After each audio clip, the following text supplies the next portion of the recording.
Welcome to Plant Science Tools. I am Dr. Rashid Mahmood Rana with a new topic. Here today we will discuss about population structure using structure software. कि structure software को use करते हुए हम population structure analysis कैसे कर सकते हैं. तो आइए स्टार्ट करते हैं. सबसे पहले हम देखेंगे कि डाटा शीट को किस तरह से ऑर्गेनाइज़ किया जाता है. जो डाटा हम इसमें यूज़ करेंगे that is binary data obtain from gel analysis. तो इसमें हम जो रोज़ के नेम्स हैं, यानी पहले कॉलम में हम जो रोज़ के नेम्स लिखेंगे दोज विल बी इंडिविजुअल्स और जीनोटाइप्स, और कॉलम्स की जो हेडिंग्स हैं वो लोसाई की हेडिंग्स होंगी. उसके बाद हम इनके नंबर ऑफ़ इंडिविजुअल्स और नंबर ऑफ़ लोसाई को काउंट करेंगे. तो जितने भी इंडिविजुअल्स हैं उनको सिलेक्ट करने के बाद यहाँ पे आप देख सकते हैं कि नंबर ऑफ़ इंडिविजुअल्स आपके सामने काउंट हो जाएंगे. उसके बाद हम इसको फॉर्मेट इस तरह से करेंगे कि पहला सेल जो है जहाँ पे जीनोटाइप लिखा है उसको रिमूव कर देंगे. तो उसके बाद हमारे पास ये जो सेटिंग आएगी, this is the format of structure software. इसको हम CSV फाइल के तौर पे, टैब डिलिमिटेड फाइल के तौर पे सेव करेंगे ताकि इस फाइल को हम इजीली इंपोर्ट कर सकें विदाउट एनी एरर. हमने ये फ़ाइल चूँकि ऑलरेडी सेव की हुई है तो हम इसे दोबारा से सेव नहीं करेंगे. उसके बाद हम आते हैं स्ट्रक्चर सॉफ्टवेयर की तरफ. ये स्ट्रक्चर सॉफ्टवेयर का इंटरफेस है. इसमें हम सबसे पहले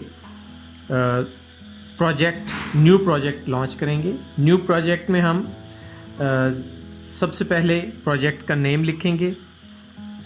तो आप कोई भी नेम लिख सकते हैं. उसके बाद हम डायरेक्टरी सेट करेंगे.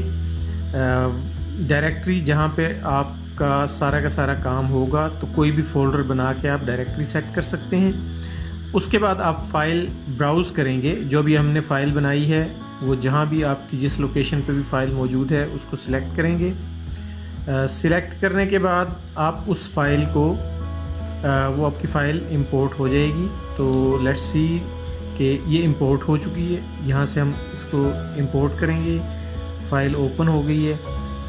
उसके बाद आप नंबर ऑफ़ लोसाई नोट करेंगे कि आपके नंबर ऑफ़ लोसाई कितने हैं, और इसी तरह से आपके नंबर ऑफ़ इंडिविजुअल्स आप नोट करेंगे कि कितने इंडिविजुअल्स आपके हैं. तो नंबर ऑफ़ इंडिविजुअल्स और नंबर ऑफ़ लोसाई लिखने के बाद आप इसमें पोलाइडी लेवल लिखेंगे. पोलाइडी लेवल हमने जो बाइनरी डाटा बनाया हुआ है इसके लिए हम 1 यूज़ करेंगे पोलाइडी लेवल. और उसके बाद मिसिंग वैल्यू को हम 9 लिखते हैं अमूमन.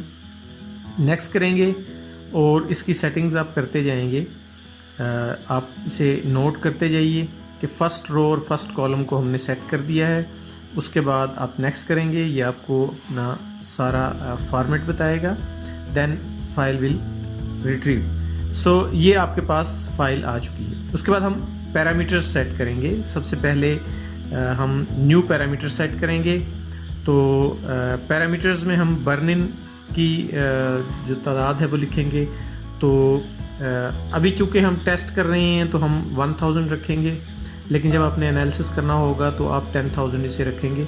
इसी तरह से जो फर्दर डाटा एनालिसिस है उसके लिए आप यहाँ पे 10,000 रखेंगे, लेकिन जब आपने एनालिसिस करना होगा तो आप उसमें 1 लाख तक रख सकते हैं. इसको से कोई भी नाम दे के सेट कर सकते हैं. उसके बाद आप इस पे प्रोजेक्ट को रन करेंगे. प्रोजेक्ट पे क्लिक करेंगे तो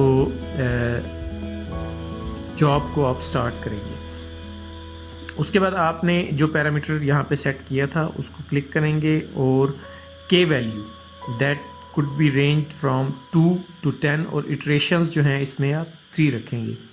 तो उसके बाद फिर आप इसको स्टार्ट करेंगे और जॉब विल बी स्टार्टेड.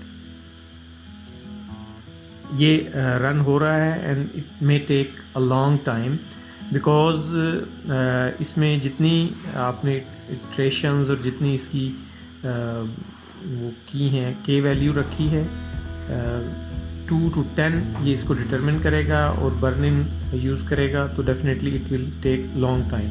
तो जितने ज़्यादा बर्न इन्स होंगे उतना ही ज़्यादा टाइम लगाएगा सॉफ्टवेयर। हमने फ़िलहाल सिर्फ टेस्ट करना है तो इसलिए हमने बर्न इन सिर्फ 1000 रखे हैं, और जो एनालिसिस है हमने 10,000 तक उसको महदूद किया है। अदरवाइज़ जब आप प्रॉपर एनालिसिस कर रहे होंगे तो एटलीस्ट 10,000 बर्न इन्स और 1 लाख आप इसको रन करेंगे सॉफ्टवेयर को, तो ये आपका प्रॉपर एनालिसिस होगा। ये एनालिसिस जैसे ही कंप्लीट होता है आप देखेंगे कि ये आपके सामने रिज़ल्ट शो करेगा। ये आप यहाँ देख रहे हैं कि एनालिसिस जारी है और काफ़ी हद तक कंप्लीट हो चुका है।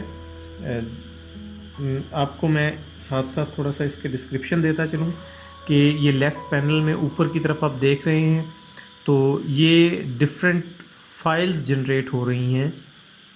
जितने भी इसके सेट बन रहे हैं सबकी फ़ाइल्स जनरेट हो रही हैं, और के वैल्यू 2 से लेके के वैल्यू 10 तक इसकी फ़ाइल्स सारी जनरेट हो चुकी हैं। तो ये फ़ाइल्स सारी की सारी एक फ़ोल्डर में सेव हो जाती हैं। अब वो तमाम रिज़ल्ट जो इसमें सेव हो चुका है फ़ोल्डर में, उसको हम यूज़ करते हुए और अपना बाकी कुछ एनालिसिस भी करते हैं और उससे फिगर्स वगैरह रिट्रीव करते हैं। तो जैसे ही ये डाटा कंप्लीट होता है मैं आपको शो करता हूँ कि ये किस तरह से हम इसको यूटिलाइज़ कर सकते हैं। अभी ऑलमोस्ट हमारे 10th के वैल्यू डिटरमिन की जा रही है, उसका एनालिसिस जारी है, तो soon it will be completed. ये जी कंप्लीट हो गया है हमारा। तो उसके बाद अब हम देखते हैं कि ये रिज़ल्ट्स का एक फ़ोल्डर है। इस फ़ोल्डर को हम अब हमने इससे रिज़ल्ट्स को रिट्रीव करना है। तो इसको रिट्रीव करने के लिए हम एक टूल यूज़ करते हैं, दैट इज़ स्ट्रक्चर हार्वेस्टर। ये एक वेब टूल है, तो ये मैं आपको डेमो करूँगा। सबसे पहले हम इस रिज़ल्ट फ़ोल्डर को ज़िप फ़ोल्डर में कन्वर्ट करते हैं ताकि ये पूरा का पूरा फ़ोल्डर हम वेब टूल पे अपलोड करेंगे। जिस तरह से ये देखें, ये स्ट्रक्चर हार्वेस्टर का इंटरफेस है। इसमें हम अपना रिज़ल्ट्स का फ़ोल्डर जो भी हमने वो किया है, जो स्ट्रक्चर सॉफ्टवेयर ने एनालाइज़ किया है, इस पूरे फ़ोल्डर को हम रिज़ल्ट्स का फ़ोल्डर ज़िप फ़ोल्डर इसको अपलोड करेंगे, और अपलोड करने के बाद इसे हम हार्वेस्ट करेंगे।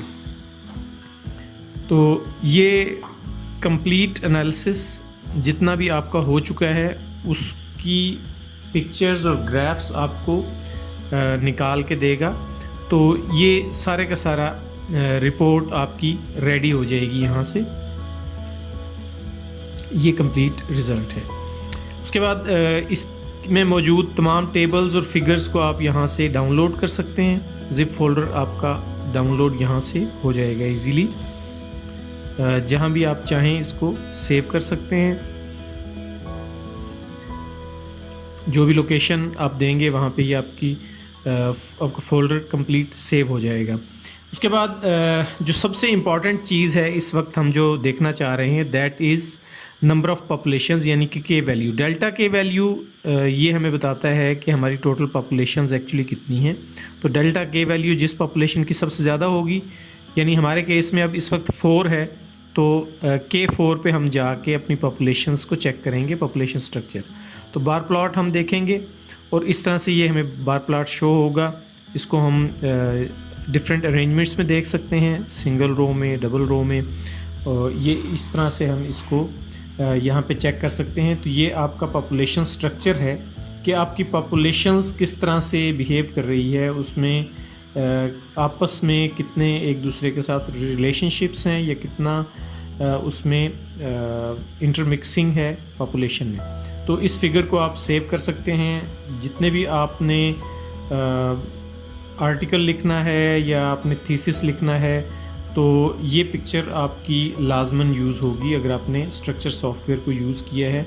पॉपुलेशन स्ट्रक्चर को डिस्क्राइब करना है।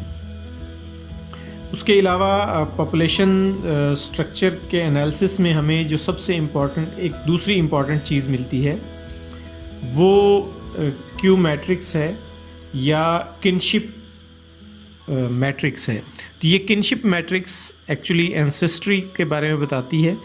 हमारे पास चूँकि के वैल्यू 4 है इस वक्त जिसको हम देख रहे हैं, तो हमारे पास Q4 तक इसका एक मैट्रिक्स डेवलप होगी, Q1, Q2, Q3, Q4। ये आप देख सकते हैं Q1, Q2, Q3, Q4।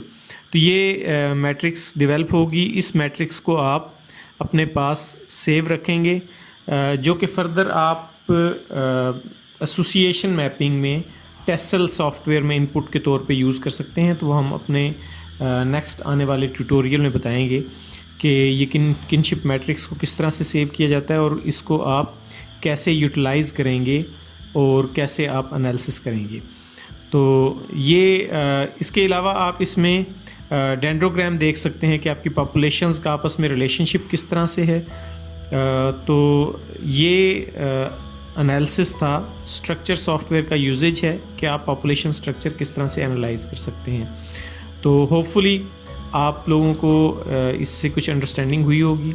अगर कोई आप लोग इस हवाले से मज़ीद जानना चाहें या कोई आपको क्वेश्चन हो तो आप कमेंट सेक्शन में कमेंट कर सकते हैं।